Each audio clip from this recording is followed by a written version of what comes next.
9. We got a minion. Okay. All right. Gilah, we got a minion. So let's see. Well, welcome everybody. Hello and welcome. I'm Rabbi Gilah Langner and co-founder of Jewish Earth Alliance with Mirala Goldsmith. And we also have Ed Kopf here from our steering committee.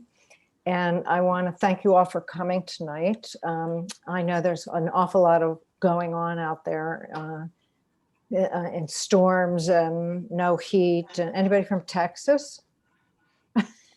No, nobody's from Texas. They don't have power.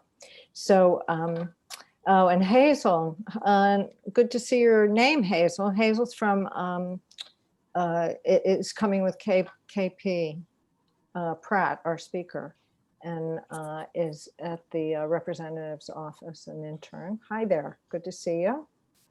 So, yeah, so I wanted to just give a shout out to is anybody here from Atlanta? No, okay, I'll wait till they come. We always start our meetings with an inspiration from rabbinic inspiration. And tonight I have the pleasure of introducing my colleague and friend from Washington, DC, Rabbi Gilah Langner. She's the rabbi of Shirat HaNefesh in Chevy Chase, Maryland, and Call on Me in Northern Virginia, a Reconstructionist community in Arlington.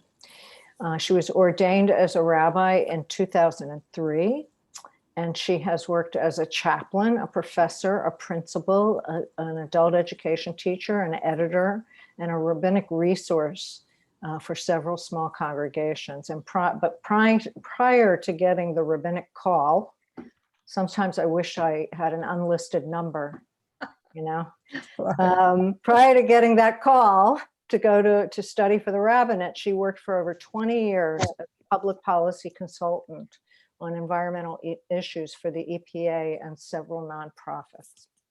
And while she's been at Shirat HaNefesh, she's instigated a Ruach campaign to urge her members to shift their residential energy sources to wind and publicize the work of Trees for the Future.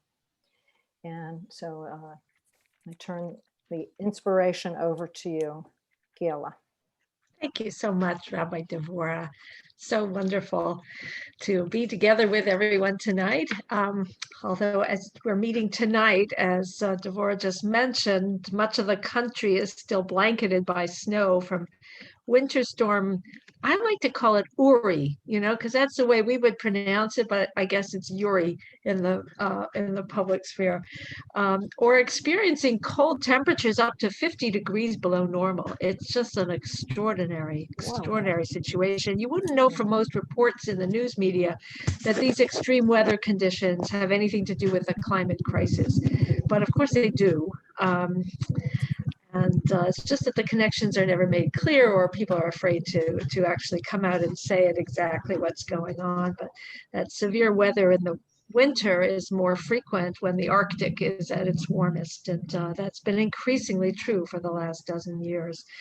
But we are here to do what we can, which is to advocate with our legislators and urge our Jewish communities to advocate for all the many different pieces of legislation that are needed to help mitigate climate change.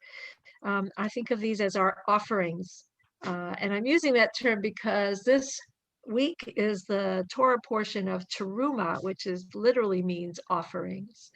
We're in the book of Exodus. The Israelites are in the wilderness, having survived slavery and the actual liberation and even the thunder and lightning of Mount Sinai. And now they are tasked with building a portable sanctuary, a place where God's Spirit can dwell in harmony with the people. There's many types of offerings that are needed for this sanctuary. The details go on for chapter after chapter after chapter. But the point that the text repeats over and over again is that every person has something to offer from their heart. That everyone can play a role in these offerings from the heart. Of course, individually, one dolphin skin or acacia tree or red crimson yarn isn't going to get you there, right? It's not going to be enough. but gathered together and with skilled and inspired leadership, the people can create a sanctuary in the wilderness, just like we, working together with millions of people around the globe, can help ensure that the planet Earth continues to be a sanctuary for all of life. So with that thought in mind, I turn it back to Marilyn and Devorah.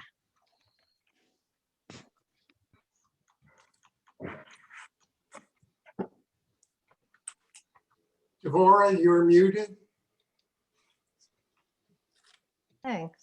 Thank you so much, Rabbi Gilah, for being with us and inspiring us with words of Torah and words of the earth, words from the earth and words from the Torah. So usually we go around and introduce ourselves, but we thought tonight we'd have some brief breakout groups of 3 or 4 people, and to get to know each other a little bit better, because we're getting a fair number of repeat people. So Ed Kopp, our techie, is going to put you into groups, and we're going to spend about 8 minutes there. So 2 minutes for each person to talk. And please make sure that everybody gets a chance. If somebody could please look at, I would say your watch, but nobody has them anymore. Look at your set your timer on a phone, so that everybody gets about 1.5 minutes, 2 minutes, and so that you get everybody to talk about this question. So let's see, where's my question? Oh, here's my question, the question that I'd like you to answer. Why do you want to advocate for the environment as a Jew with other Jews? So Ed, please take us out to our groups and introduce yourself, say where you're from and the community you're with, and answer the question.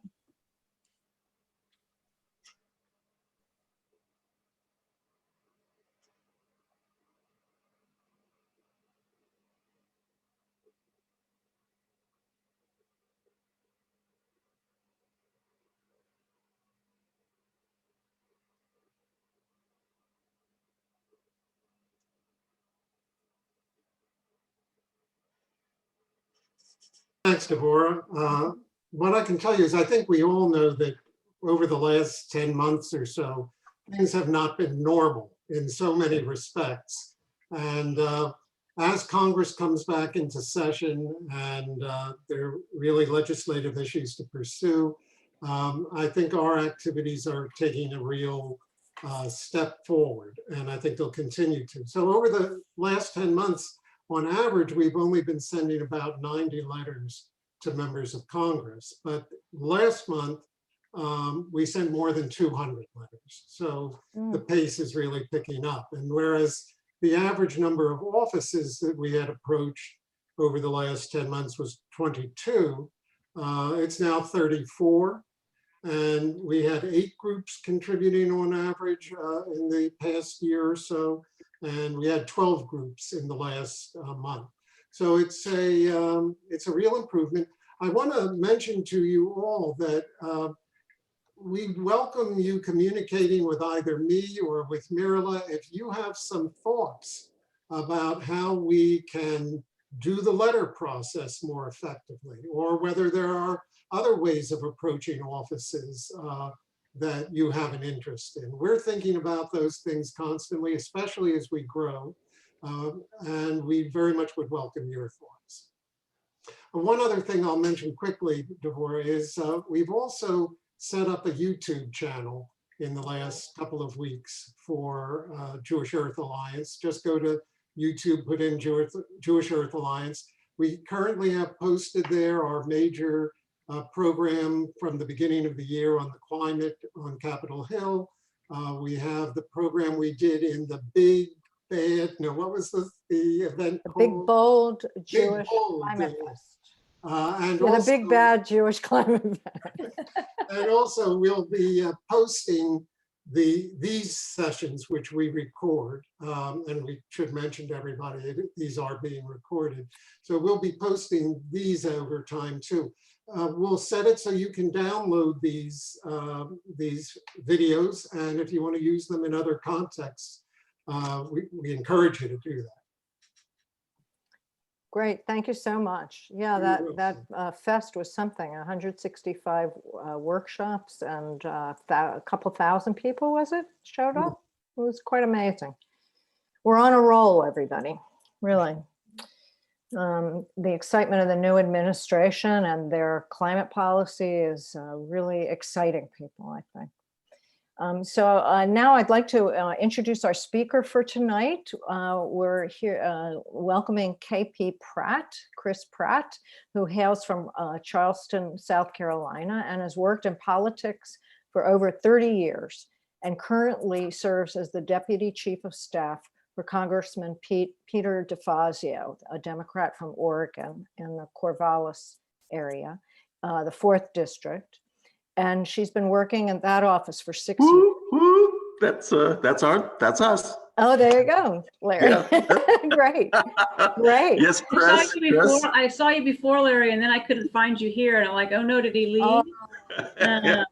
I just wanted to mention that Representative DeFazio has spent 37 years representing the 4th District. He's chairman of the all-important Transportation and Infrastructure Committee, co-chair of the Northwest Energy Caucus, the Organic Caucus, the founder of the Progressive Caucus, but most interestingly, the founder and co-chair of the Small Brewers Caucus. So he must like beer. That must be an enjoyable assignment. So he does, and it is, and I also get to do that caucus. I get to handle that for him as well. I just got a message from Hazel that said she got kicked off. I don't know if you guys can get her back. Yeah, she was on. Your deputy. Yeah. Hazel Tylensky, yeah. Tylensky. Yeah. Oh, I'm sorry, Ed. Can you find her? Well, I hope that she'll come back in and we'll admit her right away. Okay, I'll let her know that. I'm sorry to bother you guys. No, it's okay. I'm looking, as you can see, she's not on right now. Okay. All right, I'll let her know. So KP is going to give us the update on what's happening.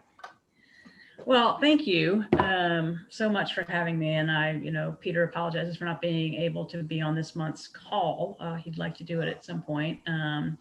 And Larry, I'm glad to see you. I'm glad you could join us from the 4th CD where. And we'll keep writing him letters. Good. Because good. I just got yours today, I believe. I just got one, and from your wife, I believe, as well. Yes. Yeah. So yes, please sit down, have a glass of wine, and write those together. Good. That's smart. Yeah, and we, Peter loves it, so thank you. Please keep going. But anyway, so as was folks were saying in the breakout groups, and just had an opportunity to join with that. It's just from the 3 people that I was in the breakout group with.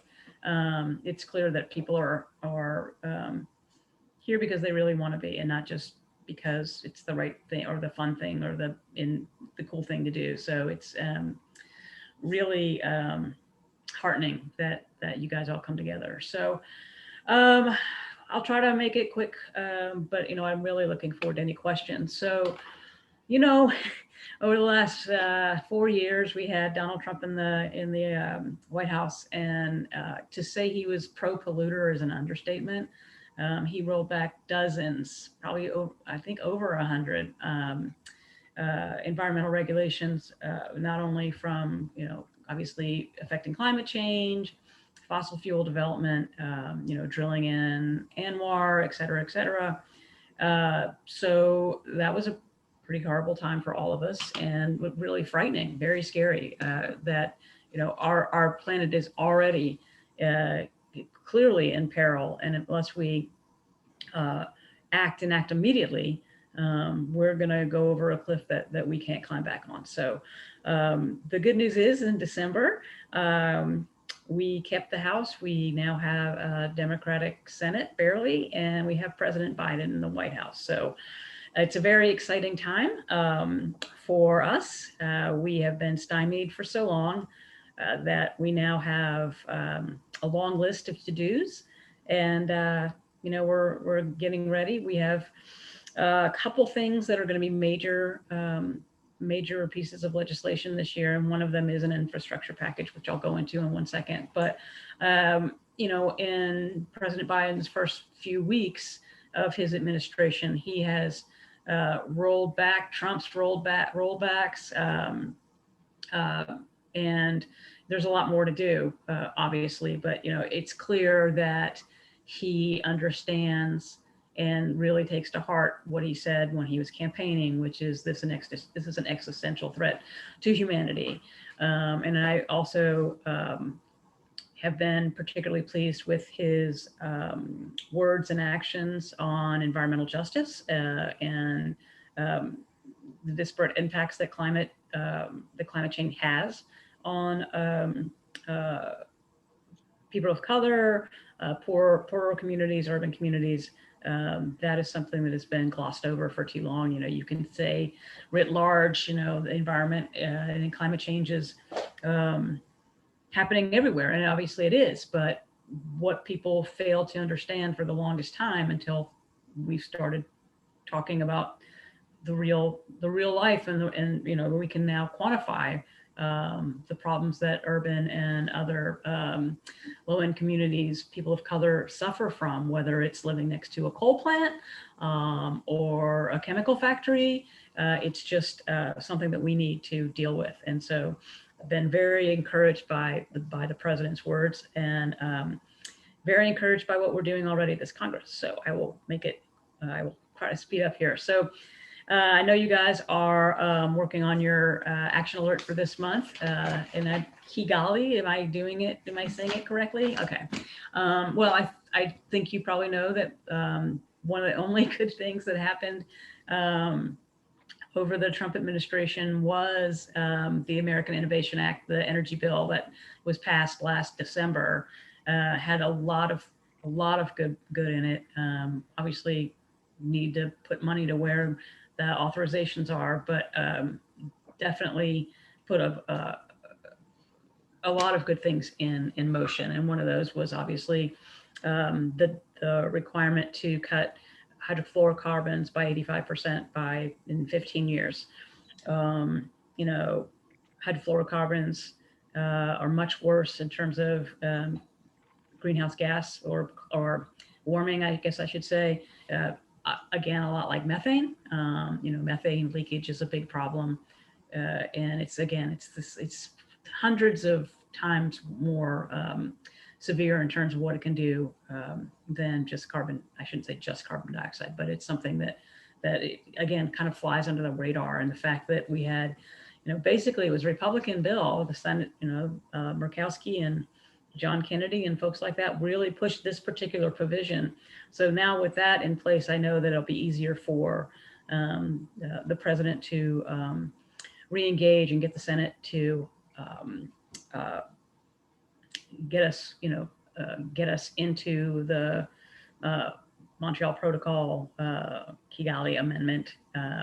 So that is a good piece of a bad 4 years, right? So now we're into the good news. So Peter, let me back up here.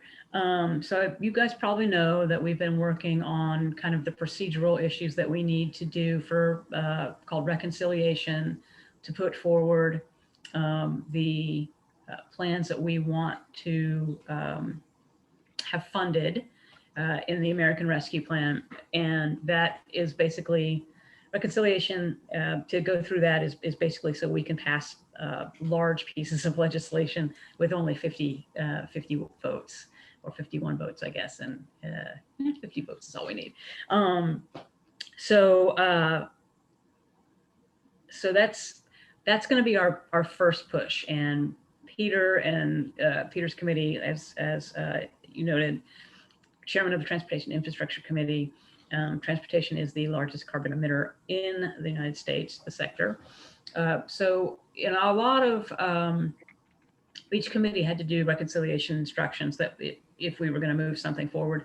And the T&I committee didn't have a lot, but they did have some. So they are going to, they've done their work, and hopefully we'll be able to move forward with that part of, just for example, there was $100 billion in transit, in transit investment. You know, everything has to be tied to COVID, and in this plan, even tangentially. And for transit is because there's no riders right now, no ridership. Transit has suffered terribly. You know, here in DC, you know, our metro has taken massive hits, and without the last COVID package that we passed in December, they were going to have to make $500 billion worth of cuts, which would basically have ended the system. They would have, the service cuts they would have made it almost unusable for anybody that needed to be there, easy to use it. So that was a little piece of that. So we're you know, moving towards getting the rescue plan put together. We're going to pass it next week, we believe, on Friday. So that'll be good. It'll go to the Senate. But then after that, the next up is a stimulus plan, and it is an infrastructure plan. It will be larger than what you would consider to be transportation infrastructure. It will do things like broadband for rural communities,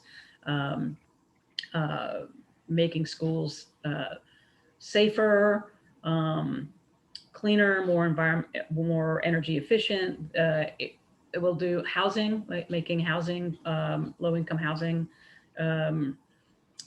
more energy efficient. However, you know, building, we can finally hopefully be able to build more mixed income and low-income housing from the federal government. We can't do that right now, but it's going to be big. It's going to be really big, and Peter's going to have a large piece of it.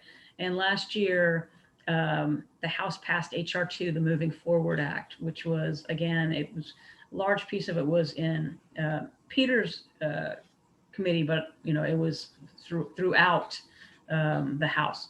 Various committees had a piece of it, and we're going to do the same thing this year. You know, Peter's bill last year was the cleanest, greenest infrastructure bill ever introduced. It has provisions such as safe streets, for example, where you create streets that are for everyone. So you have, you know, your car lanes, you have your bike lanes, and you have your pedestrian areas, and those are usually protected from vehicular traffic.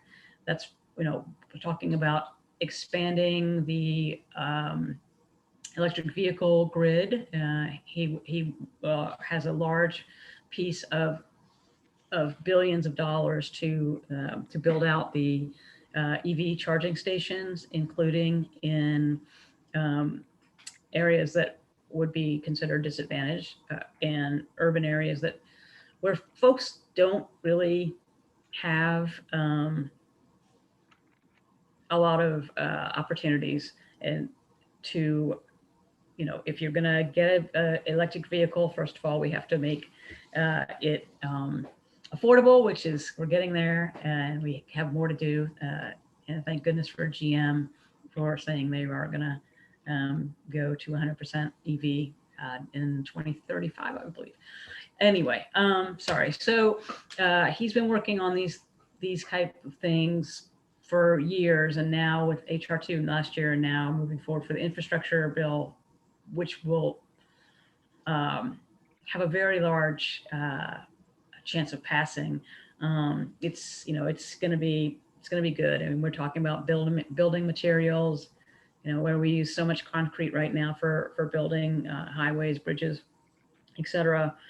When, you know, concrete emits 5% of all of the emissions in the country, and you know, we've talked already about, like, you know, people need to understand the how climate change affects every single person in so many ways, whether it's resiliency for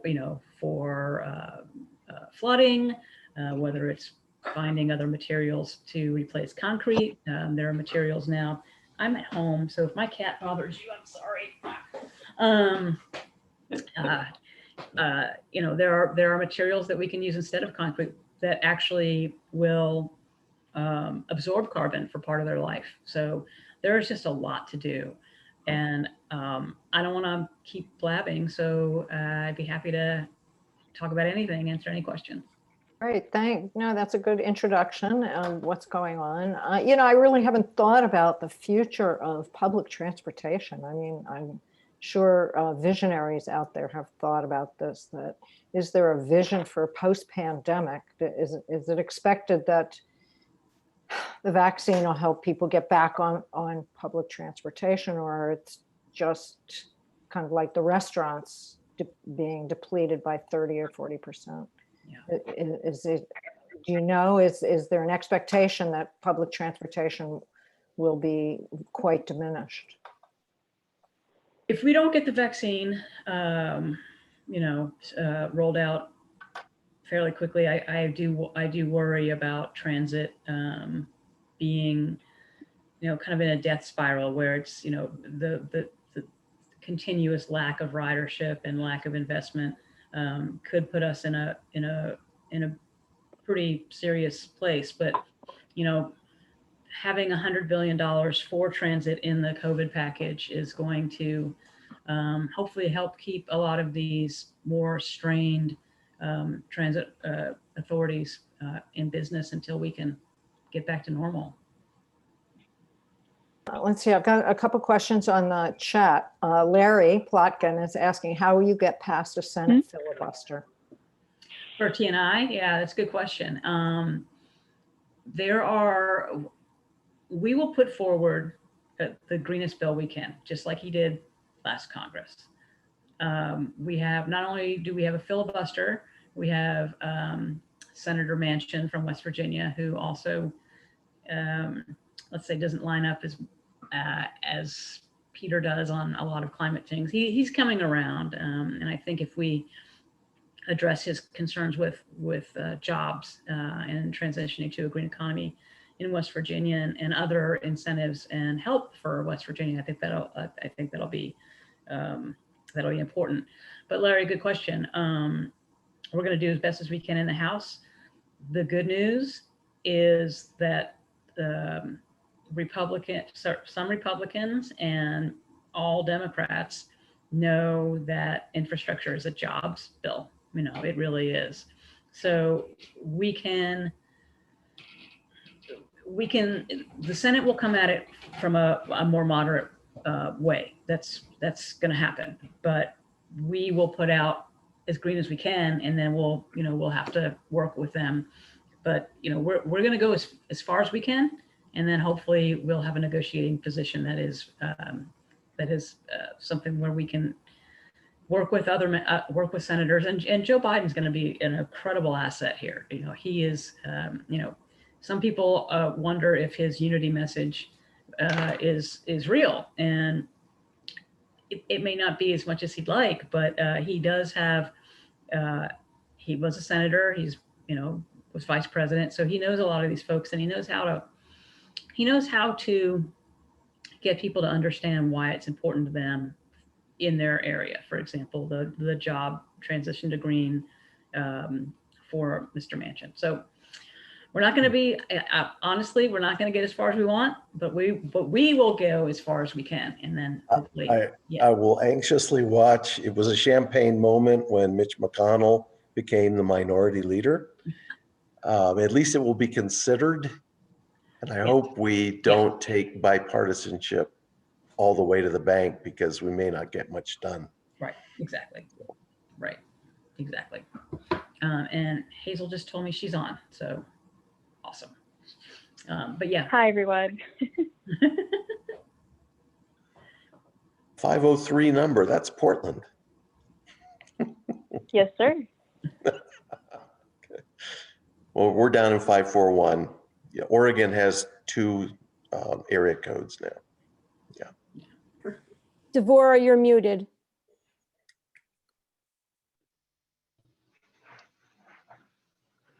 Okay. Did you have a question who was on the phone or no? Okay, let's see, Bob Schloss from Ossining, New York. Is wondering if no, let's see. Oh, wait a minute. You had two questions, Bob. One was, you have a first-time representative. Is that Mondaire Jones? And he's not on T&I committee. At what point does it make sense for me to urge him to look into what DeFazio is putting together? He's going to hear about it soon enough, but I will tell you that you should talk to him now if you can and tell him to reach out, because there are other members that are talking to Peter now about their priorities, and I would definitely suggest to the congressman that he reach out to my boss and see if they can have a talk about what's important to him. So I would suggest that. And then, and also, Bob, you were asking about, maybe you should ask this question, Bob. It's something about receipts and buying a bus ticket and light rail as a demonstration. Right. So my real question is, I think it's obvious who the voters are for constituencies of good schools. It's parents. Who the voters are for good healthcare. It may not be obvious who the voters are that care about public transport and transportation infrastructure. So I was wondering, how do we make that visible? And I just put like a silly idea in the chat, which was maybe Jewish Earth Alliance should try to collect somehow over a week some piece of paper from everyone who used public transport, like a ticket. Literally collect them in one place in Washington, D.C. and sort of make it visible. So again, like, you're the political pro, I'm just a voter. So what can we do, to sort of raise the temperature of this? Do our letters work? Absolutely. You're absolutely. The letters work. Yes. And so we get about 200,000 letters a year. We got 100,000 before Mr. Trump was president, and then people decided it was time to write, which we're very happy about. But a lot of our letters are not personalized like yours are, and those make a big difference. So Larry, you make a big difference, and your wife make a big difference. Those are the kinds of letters that Peter. I mean, we respond to every letter that Peter gets, but the personalized letters are really, really key. So I continue to do that. Please continue to do that. I guess we've never really, I don't think we've gotten a letter back from Peter, and it's okay. And I wondered, because they're handwritten, our email, our address, and our phone is handwritten, and for all of us. And I have gotten a letter back from Merkley, and I got one from Wyden. But actually, I haven't ever gotten a reply letter. We haven't. Oh my goodness. DeFazio. Okay. Yeah. And I just wondered whether, if you do it through a website, they can just blast it back at you. But so there's two ways we get mail. One is through our website, and the other is paper mail, like what we have from you. And because of the anthrax exposure that happened in 2001, all of our paper mail gets tested at an offsite facility, and then gets scanned and opened. And it's many times we don't get it for months, and we may not get it all. So, but I have your letter, Larry, and you will be getting a response from Peter. And we will make. Okay. Peter's very good about town halls too. Yeah. So. Yeah. And this is the personal touch of our leadership meetings on Tuesday nights. There you go. Yeah. All right. Well, thank you so much, KP. And your assistant didn't ever get back on, did she? She's on. Oh, she's on. Oh, Yeah, great. she's the 503. I'm the 503 number. I'm from Portland. I went to school in Eugene. So. All right. Well, great. Well, thanks for listening in. And, I hope we'll get a chance maybe to touch base with you both again. And we're hoping to get back to Capitol Hill someday and stop by your office. And Please do. That would be nice for so many Yeah. reasons. yeah, it would be really nice. It would be really Yeah. nice. Yeah, and I'm the staff assistant when we're in the office. So when you guys did your letter drops, I was always there to greet you. So Oh, I thought you looked familiar. yeah. There you go. All right. Well, thank you. Thank you so much for visiting with us and filling us in on what, as you say, Peter is doing. And keep up the good work. Thank Keep you. the faith. Thank Keep you. safe. Keep well. And we'll keep up our end of the bargain. Please Okay? do. Please All right. do. What right. you're doing makes a big difference. So Oh, thank you great. so That's much. so great to hear. You know, Really true. but we keep getting a response that our model is really a good one. That it's an amplification of our voice. Yep. It's probably the best model you can use right now. So That's great. That's yeah. great. Thank you All so right. much for having us. Yeah, thank you so much. Yeah. Have a great rest of your meeting. Thank you. Thank Okay. you. You bet. All right. Thank Have you. a good evening. Okay, so Mirala, can you will you fill us in on the action alert, the Kigali agreement for this coming month? Okay, good evening, everyone. And thank you for being here. Everybody know you? Can you wave? Can you all wave at me so I know you're listening? Hi. Hi. So great to see you. Okay, so I thought I'd start out by telling you that a couple weeks ago, our little group here in Maryland, we had a meeting with the legislative director of our senator, Senator Van Hollen. And we talked about a few different things. The COVID, what did she call it? I didn't even know it had that name. The COVID relief, bill. And we also talked about environmental justice. And some of you will remember that for Tu B'Shvat, we wrote to our members of Congress about the Tongass National Forest, which is America's Amazon, and we need to protect it. And the Trump administration, of course, was trying to roll back the rules that protected it. So I thought, well, this is my opportunity. So I said to the legislative director, our third issue is the Tongass National Forest. We'd like Senator Van Hollen, who has not done so, to co-sponsor the legislation protecting the Tongass National Forest. And here's what she said. She said, well, we haven't done that because that's something that doesn't affect Maryland specifically. That was her answer. So I said, well, if they cut down those trees in the Tongass, it's going to affect the whole world. So that's going to include Maryland. And this is really very important, And she said, since you're so passionate about it, we'll look into it. So I just want to say that, we think that they know everything and they're on top of everything. And our senator is very good, he's very good on our issues, but they can't be on top of everything and they don't consider everything. Now, why do I start with that? Because many of you probably never heard of the Kigali Amendment, although that is our action for this month. Raise your hand if you heard of the Kigali Amendment before our action alert. Okay, good. I'm glad. We're all learning, including me. Every month, I learn so much when I work on the research for these action alerts.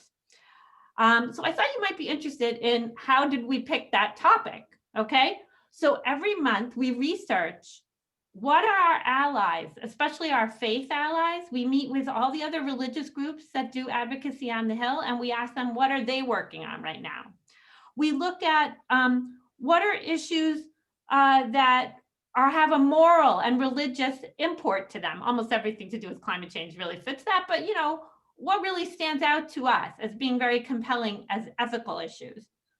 We also look at where can we make a difference. There's some things that are so big that maybe, everyone's talking about it already, or maybe there's no real strategy behind it. So now's not the best time to get behind it.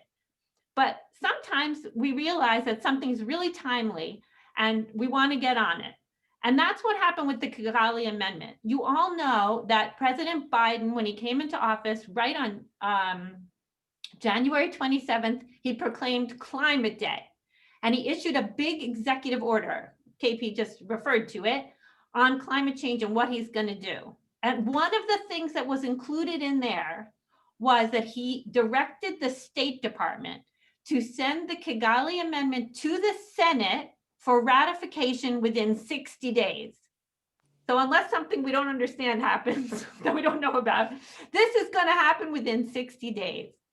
Now, the Kigali Amendment is part of the Montreal Protocol. The Montreal Protocol is considered one of the most successful environmental actions, or addressing the environment ever.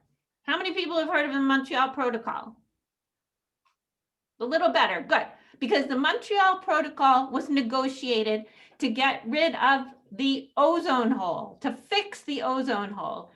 And the idea was eliminate these chemicals called CFCs that were affecting the ozone hole. And you know why?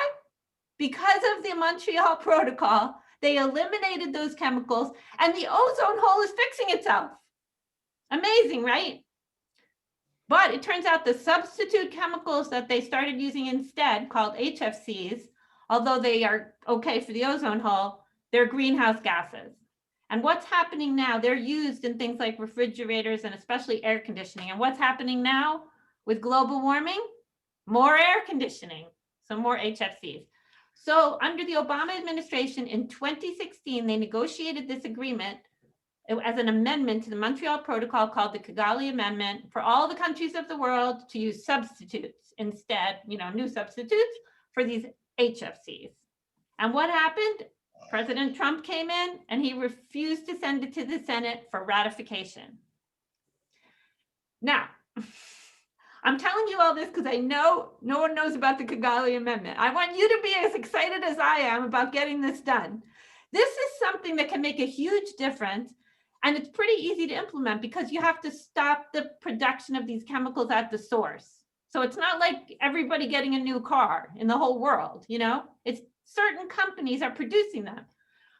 And amazingly, Congress actually did, at the end of this last session, pass as part of the budget bill, this American Innovation Act, which KP talked about, which is to regulate the HFCs and phase them out in the United States.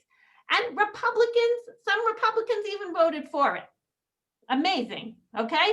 Bipartisan, we love that, right? It's something that can really happen. But now they're saying, well, now that we did it for the US, do we really need to sign this international agreement? Well, of course we do, because we can't solve the climate crisis by ourselves. We need the other countries, especially China and India, to join in. And if we don't sign it, why should they sign it? So that is why we are working on the Kigali Amendment. Now, I want to show you something. I'm going to share my screen, and I'm going to show you our action alert. Hopefully it's going to work. Okay, here's our action alert for the Kigali Amendment. I know most of you are familiar with how it works, but just in case there's someone here who isn't, in here is all the information you need. I don't know why it won't get bigger, but anyway, to write your letter to your senators. This month, making it easy for you, you only have to write to your senators because it's the Senate that ratifies international agreements. And the reason I especially wanted to show you this is if you look under Why Now, here, I don't know if I'm showing, can I show you it? Under Why Now, there are some links in there to articles and information about who supported, especially the Republicans, who supported ratifying the Kigali Amendment. Some Republicans have supported it, and also who co-sponsored the bill that was included in the budget bill about that passed about regulating them in the United States. And you can actually look up and find out about your senator. So you'll know how to approach in your letter your senator. Okay. Did I make it sound exciting? Does anyone have a question? I just want to say that industry groups are going to be all over this, but citizens like us are not going to be even aware of it. It's really so far gone under the radar, although the New York Times did have an op-ed about an editorial about it. And they said this is, has been going under the radar. So we can really make a difference by contacting our senators. Okay, do I have time? I'm so excited. I forgot my question. I'm sorry. I remember mine. Marilla, I may have missed this, but has the current administration submitted the treaty, so to speak, to the Senate? Well, President Biden put in his Climate Day executive order. He directed the State Department to submit it within 60 days to the Senate. So it's going to happen soon. Thank you. Okay. So I have a comment, just, Judy. is that okay? Yeah, if I'm not mistaken, I need to double check, but it was under Ronald Reagan that we ratified the Montreal Protocol. So if any of you have Republican senators, you can remind them of that. Yeah. And then secondly, we have a Temple member who is a chemist, and he told us all these stories about how it's not that hard for them to come up with a replacement. It just took them being beat over the head to get the replacement. He worked for Dow, or one of the really big chemical companies. Who's like, we can do this. It isn't that hard. So that was very inspiring. Thank you very much, Judy. I in my research, I found out that ammonia is one of the substitutes.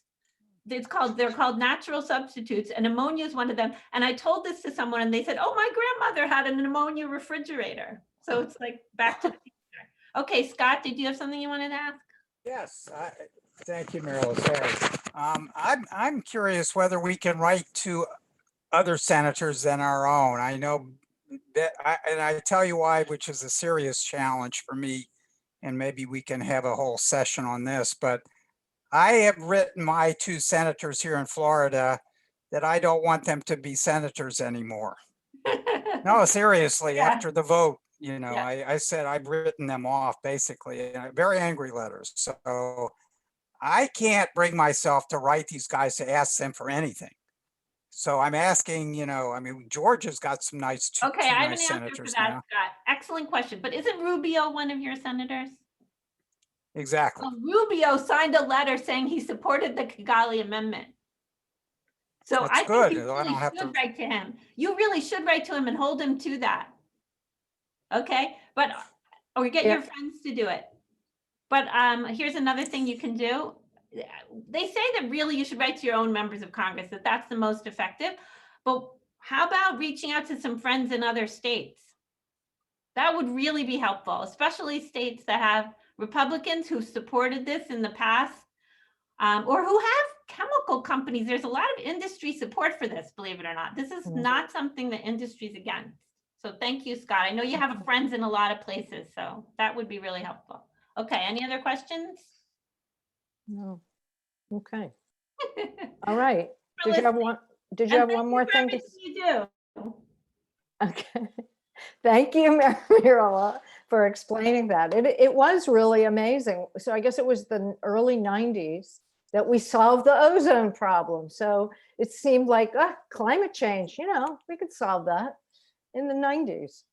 Here we are in the 2020s. All right. Well, thank you, everybody. I wanted to thank our techie, Ed Kopf, and I want to thank Dee Herman, who's right next to me in the window here, who writes our newsletter. It's really looks beautiful and has wonderful links to it as well. And there is a great program in Atlanta from Repair the World, which it's going to be a consortium with Repair the World. Some young people have started that. It's actually a national thing. It's in many cities across the country. And they're going to have, what's it called, 100-mile potluck supper, where you sign up and you make a meal or a dish where you got all the ingredients from within 100 miles of your kitchen. So I thought that was a really great idea. So let's see. Who else? They're writing letters. Don't forget that part. And yes, and they're writing letters at that session as well for this month's action alert. So I want to thank. So I thanked Ed. I thanked Dee. Thank Gilah. Thank you, Rabbi Gilah, for starting off our meeting. And let me see. Anybody? And KP has left, but that was really great of her to come and talk to us about all of what's happening with transportation and infrastructure. Don't forget, Purim is coming February 25th. And you can think of Purim as hafuch olam, upturning the world. And, you know, a cappuccino in Israel is called a hafuch because the cream is floating on top instead of sinking to the bottom. The story has really inspired me in my climate action because Achashverosh represents the excesses of our time. He had a 180-day party with wine and all sorts of other extravagances and lots and lots and lots of women. And Queen Esther has become an inspiration because she finds herself in a position as his wife where she has access to power, but she's frightened to speak up and put herself in peril and lose her life. But Mordecai encourages her and he says, do not imagine that you of all the Jews will escape with your life by being in the king's palace. The parallel message we would have for today is do not imagine that we of all humanity will escape with our life, even though we don't live in one of the more vulnerable places right now. So tzaddikim, tzedek tirdof, righteous ones, may you pursue what is right in spite of the obstacles. May you get your strength from hope and from the infinite energy of the universe. May you and your families be blessed with safety and good health and security and persevere in this good work. And thank you all so much for the work that you are doing. And have a pleasant. And thank you, Devorah, for running such a great meeting. Yay. Thank you. Thank you. Thank you. Yeah. Thank you. All Thank you right. It's very great to much. see you all. See you next month. Bye. Thank you. Bye, Louise. We'll have Bye, to thank talk. you, We'll have to see. Devorah. It's great. Yeah, we'll have to get that meeting going. Thanks, Bob, for everything you're doing organizing in Westchester. Oh, great. That's great. Westchester. Getting that new congressman on the right path. Yeah. And Maury, thanks for the SoCal thing. Oh, I was going to. Carol, isn't Carol here? Pardon? He was Isn't here. Carol and Judy? Yeah, Judy. Yeah. They were here, yeah, earlier. Marilla, I have to go, so I'm going to make you the all-powerful Okay. host. Did you want to have a